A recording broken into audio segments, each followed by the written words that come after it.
Let's learn how to back squat.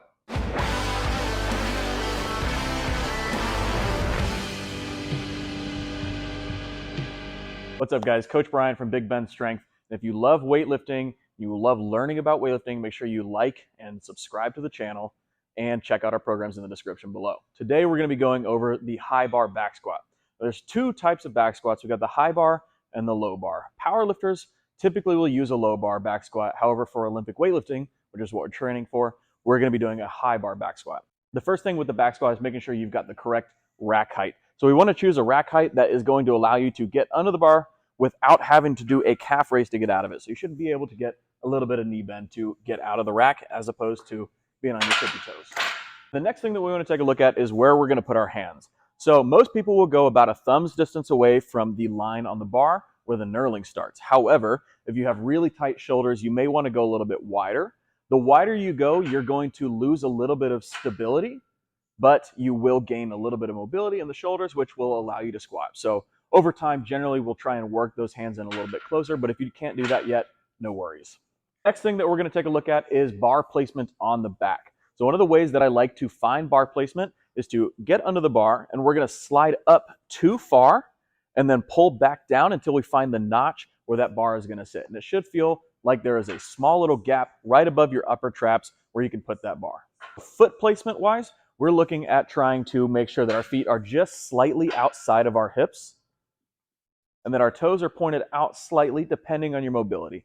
Now, foot placement is going to be the thing that is most variable from person to person. So experiment with a different stance to find where you can fully hit depth and feel control. Some other things to keep in mind with our stance is we should choose a position with our feet where we can let our knees point in the same direction as our toes. Whereas if we were to be pointed too far out, there'd be a whole lot of knee cave. It's just not going to be as powerful of a position. Execution of the squat, the first thing that we need to make sure that we're doing is getting a big, deep breath in and bracing the abs all the way around, not just the front of the abs, but all the way around as we go through the entire squat. We're going to hold that breath throughout the down and the up, letting it out slightly as you're coming up from the squat, but not at the bottom where we can let our core fully relax. We don't want to do that. The next thing that we want to pay attention to in the squat is the timing of the hip and knee movement. So in the squat, we should have the hips and knees move at the same time, not the hips excessively moving back like that in the start, or the knees moving first and being super on your toes. We don't want that. And when we're doing the squat, we want to try and make sure that our torso is as upright as possible while making sure that our balance on the foot stays the midfoot. So go ahead and demo a rep here. When we do this, if we review this from the side, we could see that the barbell is staying over the middle of the foot throughout the entire rep. We don't want that barbell falling forward over our toes or back over our heels.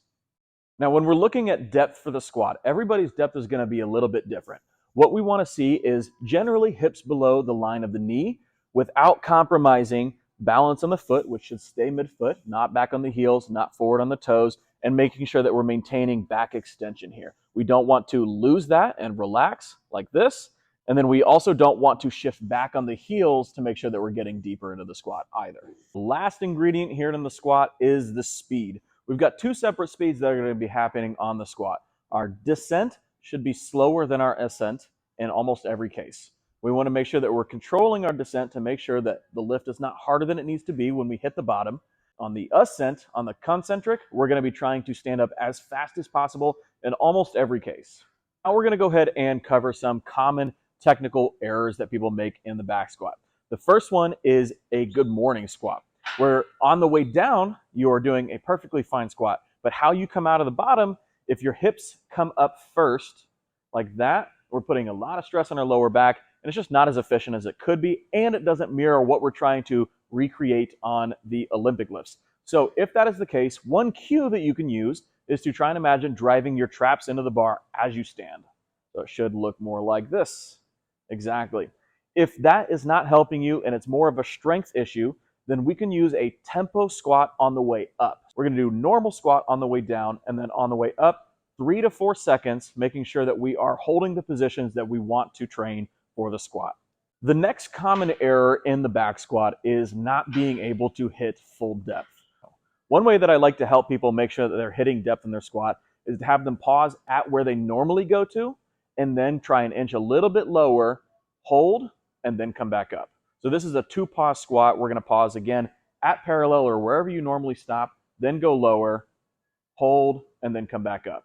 We're using this as a way to get familiar with the bottom position of a squat as well as build strength there. This is going to be a lighter variation, so stay a little bit lighter on this one as you get used to that new range of motion. The last major technical error that people struggle with in the squat is timing. So one of those may be initiating the squat too suddenly and kind of sneaking up on yourself for that squat.